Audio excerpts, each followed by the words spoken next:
Hello, everybody, and welcome to another edition of Songeta News Network.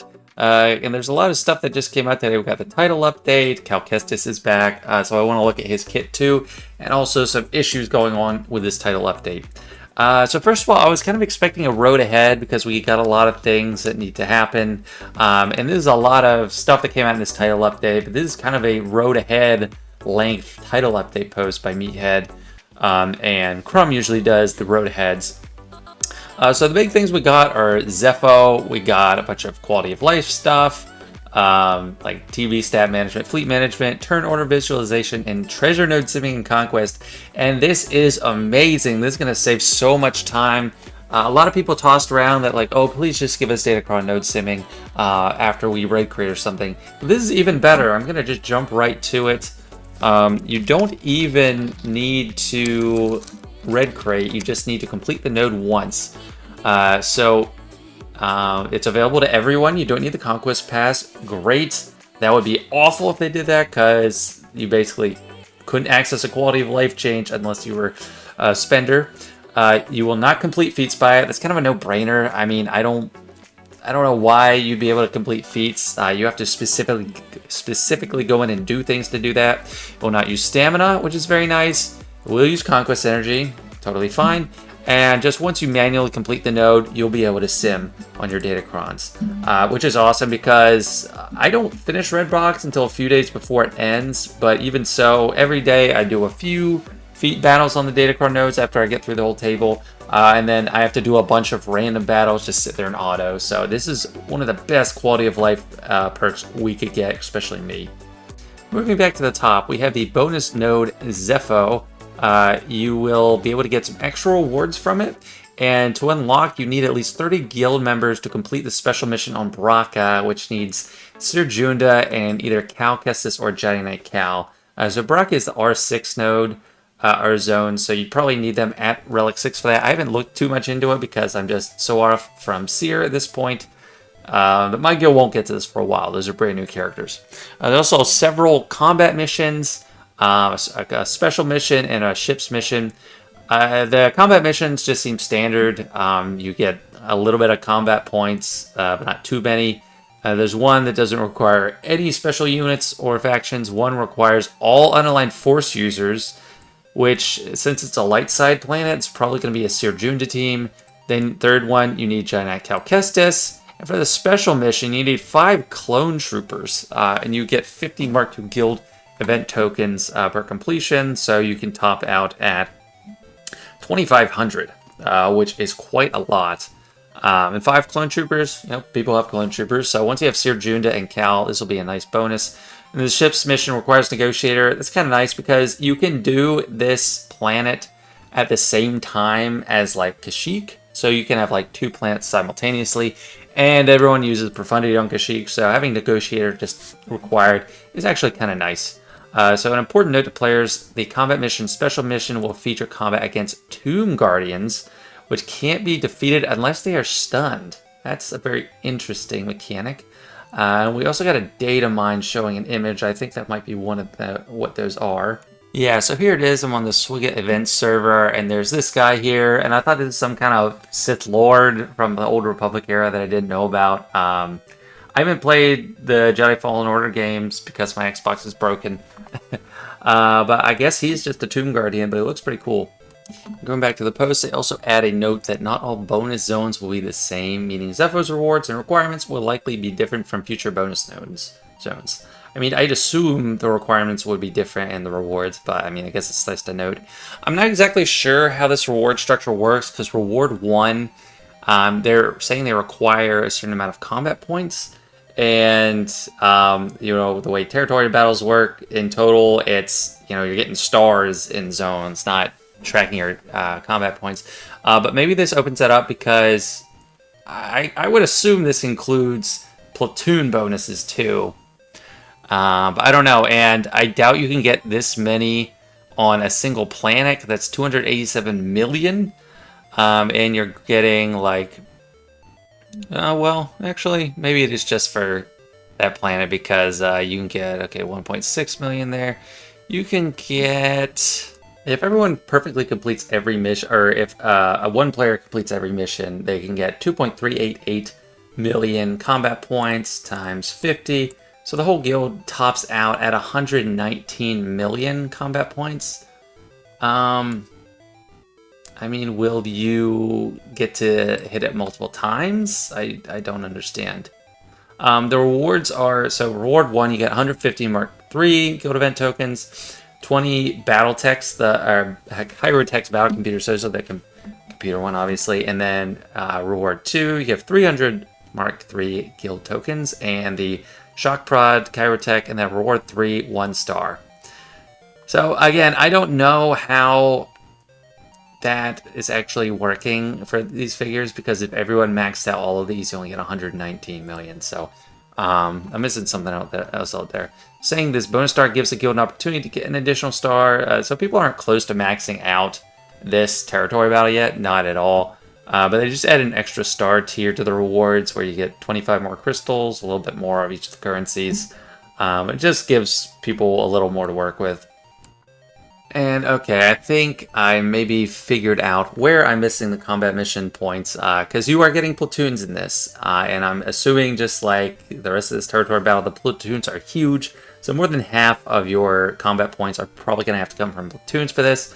All of them are required all the characters are required at relic 7, but for the most part, it looks like strong characters, so it's not like you have to waste a lot of resources developing crap, like there's General Skywalker, JML, JMK, CLS. There is Juhani, who's not the best, but she's good in Territory War. Chief Chirpa, who's terrible. It's probably the worst one on here that I've seen so far. Or Jedi Knight Guardian. Zeb is on there, but his stock is going to go up, in my opinion, with Rex. So, yeah, that's probably what the missing pieces are, but get ready for more platoons. Alright, so that's it for Zeffo. Big opportunity for endgame guild, but for everyone else, it's going to be a while. This isn't totally new. People have been experiencing these fleet loadouts since yesterday, or as at the time of me recording this, since yesterday, or this 24 hours. But this is an awesome change. This is something people have been asking for so long. Just select fleet right there. I don't know what finally let them have the breakthrough for it, but they also kind of improved the UI when you're selecting a capital ship. It takes up the whole screen, and you can just see a lot more details and a lot more at the same time. So it's kind of cool. Definitely a welcome update. They also revamped territory battle stats, so you just have a lot of different tools to see who is contributing a lot in your guild. The territory points they've given, undeployed GP. So that's a really nice feature for guild leaders or territory battle officers.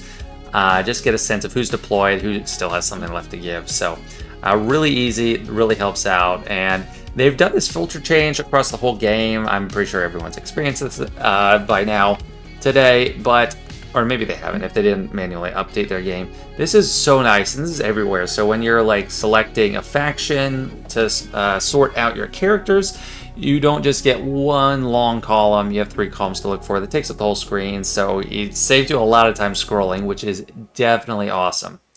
And another nice little widget they added is the turn meter order. It's just on the right side here. It's for both ships and characters.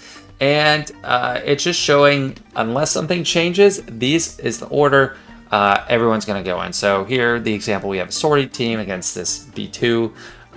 It's pretty much this whole team is going before them, probably because this is a really low-level PvE node. But if they get a bunch of turn meters, so if someone were to hit the B1 and the B2 gets turn meter, that is obviously outside of the realm of this turn meter tracker. So it's not like gospel, it's not like ironclad, but it is a really nice thing to have. So I am definitely, most notably, it says they fixed this crate raid 5 attempts thing, which is unfortunate. I enjoyed milking that and just doing a ton of different hits for Jawas and leftover bounty hunters and leftover Old Republic. But that's all coming to an end. As long as this implementation is successful, you're only going to get to use 5 teams for the duration of the raid. The rest of this stuff is, I don't know, pretty small in my opinion, and I haven't actually experienced a lot of this. that's it for the title update post. Now I just want to weigh in on Giant Calcestis, what I understand he's going to do. There are parts of his kit that are hard to understand, and I'm just going to weigh in on what they think they mean. He just has the Jedi tag, attacker, and leader, so he's just a pure Jedi, which is kind of interesting. I mean, it's kind of nice. His kit is odd in that he's ability blocked. All his he has 3 specials, but they're all ability blocked on his turn. He has to use a basic, which does have a dispel on it, which isn't, and that is nice. But when he uses basic, he gets a bonus turn, so it's good that it's not 100% turn meter, because if he stays or something, he just would be stuck doing the basic. And during the bonus turn, he ignores taunt, which is effectively, he's just ignoring taunt for all of his specials all the time. And he can only use one of his specials, so he can't use the basic again, because that would allow it to have an infinite turn meter loop, infinite turn loop, where he's just doing the basic over and over again. And they all do different things, but before I get into each formation or configuration, let's talk about the impetuous thing, the mechanic. So whenever each of the special abilities has this clause, he gains 5 stacks of impetuous until the end of the encounter, probably the blue thing above his head. But also in his unique, it's stated that when he gains a configuration, he gains 5 stacks of impetuous until the end of the encounter.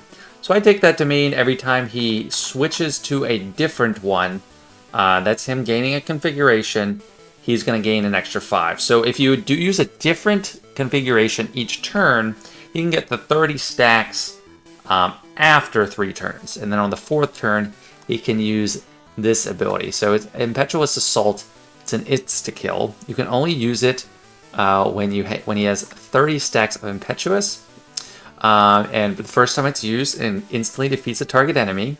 So this is definitely by far his best ability. The configuration is called Cross Guard too. And he deals physical damage to target enemy, inflicts ability block, stagger, and inflicts all enemies with force influence for 4 turns, which is a really good debuff. And then gives defense penetration up to everybody. Each configuration gives different stats. This one starts with 50% crit damage, defense penetration, loses some defense and speed, so it becomes like a big, bulky, slow damage dealer. But he deals an additional 25% of his max health as damage when attacking. But in territory battle, he has 3 territory battle Omicrons. He deals an additional 10% of his max health per relic amplifier level. So as long as you get up to 8, you're doing over 100% of his health as damage, which I'm glad it's limited to TB, because that would be insane in PvP. And then after he uses it, his attack to ignore protection, and all allies gain 300% of his base offense for the rest of the battle. So that is pretty insane for territory battle. If I had to guess the mission he is needed for, you might need these Omicrons to actually get through it. So that's a pretty strong configuration, pretty strong ability in Omicron. But I was reading on Reddit, someone said it's a turn 3 insta-kill, but it seems to me it's a turn 4, because he needs the 30 stacks of Impetuous. And assuming he doesn't start out with any stacks of Impetuous, it'll take to his 4th turn. If he does start out with 1, then he'd get plus 10 on his 1st turn, so 15. And if he uses a different configuration on his 2nd turn, that's 25. And then on the 3rd turn, he'd still need to use, I just think it's a 4th turn thing, because I don't see anywhere in the kit that says he's going to start with any Impetuous or start with a configuration. I think he starts with no configuration, and then you just have to do a basic and gain each configuration. So the first one's called Whirlwind Slam. He deals physical damage and inflicts speed down to all enemies, so we'll see how hard he hits. It depends on how good that is. This one might be the weaker one, I'm not sure. All allies get advantage. It's a so-so buff. Stun target enemy for 1 turn, inflict them with armor shred. I mean, that's okay. And daze all other enemies for 2 turns. So that is actually pretty nice. I mean, the AoE daze is probably what's the best about it. But you get 50% offense and tenacity and plus 2 speed for each stack of Impetuous. So maxing out at 30 probably. And then the Omicron, when he uses Windmill Defense. Defense. Okay, the second ability. The next time he uses Windmill Defense, it recovers 50% health and protection and gives all allies protection up. So it's rewarding you for switching from Whirlwind Slam to Windmill Defense. That's what I was confused about. And then if he didn't have the configuration Double Bladed at the start of his turn, he instead gains all allies can advance for 4 turns and stun all enemies for 1 turn. Inflict them all with Armor Shred. So that's just the Omicron, so that's interesting. Definitely a lot of offense and some good debuffs there. The second special, Windmill Defense, unlocks Dual Wield, which gives you the Impetuous, of course, but it dispels all debuffs on all allies and calls a target other ally to assist, so a team cleanse, super valuable. And then he gains protection up 50% for 4 turns, which can't be copied. It doesn't say it can't be dispelled or prevented, so I don't know, buff immunity might mess that up. And if he didn't have this configuration, so if he's switching to it, he gains Riposte for 2 turns, which is amazing. Then Jedi allies gain 20% protection up and Retribution for 2 turns and gives a target other ally a bonus turn. That's actually amazing. It's going to be interesting to see how people decide which one of these to go for first. Because they definitely have some good perks. And the goal is just to get to Impetuous Assault. But with this form, he gets 100% counter chance, 50% defense, and enemies have minus 2% offense for each stack of Impetuous. That's going to be up to 60%, which is crazy. This one doesn't have an Omicron to it, just a Zeta, so that's going to be effective everywhere. That's an extreme nerf to damage. And the last part of his kit, the leader and the unique. This is kind of crazy. I have not seen a leadership this short since the game came out. When it's not in territory battles, it's just Jedi allies gain 50% defense, counter chance, and offense. Simple, but it's very strong. 50% offense is amazing. 50% defense is pretty good too, but 50% offense is incredible. And then counter chance is awesome too. I bet in TB, everyone's going to get 100% max health and protection. Ridiculous. And 300% of his defense. At the start of his encounter, all allies gain 25% turn meter in Frenzy for 2 turns. They're just going to be on complete steroids. And then enemies can't be revived. Stacks of Impetuous persist across encounters. So by them putting this in, that implies that in like the first wave, if you get to 20 stacks of Impetuous or any stacks, it's going to reset next time. So without this Omicron, you're not going to get to that insta-kill probably until the last wave, if at all. And then he's unique. It's not as simple as the leadership, but he's immune to ability block, fear, and stun. Not sure if which part is the Zeta. But when another Jedi ally attacks out of turn, he recovers 10% health. Jedi allies are immune to turn cooldown manipulation, which is nice. And then when a Jedi ally is inflicted with fear, they gain damage immunity for 1 turn, 6% turn meter. So that's really going to help like JML teams or even Giant Revan teams against Darth Revan or Sith Empire. So that's pretty nice. Then we already talked about that. And then the Impetuous just to start has plus 1% offense and minus 1% defense per stack. So as long as his damage multipliers are good, he's gonna pack quite a punch. And what just dropped a minute ago is the question and answer on Cal Kestis, and this confirmed my hypothesis that he can get his instant defeat on the 4th bonus turn. Yeah, he said the math is correct here. By the time you've done turn 3, you will achieve 30 stacks of Impetuous. So I'm glad I was right on the money there. I was seeing everyone talk about turn 3 or turn 2 even, which was ridiculous. I think turn 4 for an insta-kill is not too bad. I mean, that's about the speed that Nihilus is going to get to it even. Cat's the only one that has like a turn 1. But yeah, I'm glad that it's not super powerful there. And the only other interesting thing I've seen so far is he can use Inherited Teachings from JML on his turn. So he can use that instead of his basic, because it's only ability blocking his own specials. So that I don't know how that's going to be on defense. It might screw it up if he's just going for that instead of actually switching his configurations, because you definitely want to be going through these configurations as fast as possible. And also, the game seems to be broken right now. We're getting these error codes, whether I try to get in Territory War or Grand Arena. So that's fun. Let's see how long this takes to fix. That's it for me today, guys. Thanks for watching. I was hoping for a road ahead today. Maybe we'll get it tomorrow. I'm still anxious to find out when Leviathan is coming out. But a lot of good stuff came to the game today, so I am very positive about that. So give a like if you did enjoy. Don't forget to sub if you haven't already. Thanks so much for watching, guys. I really appreciate it, and I'll see you later.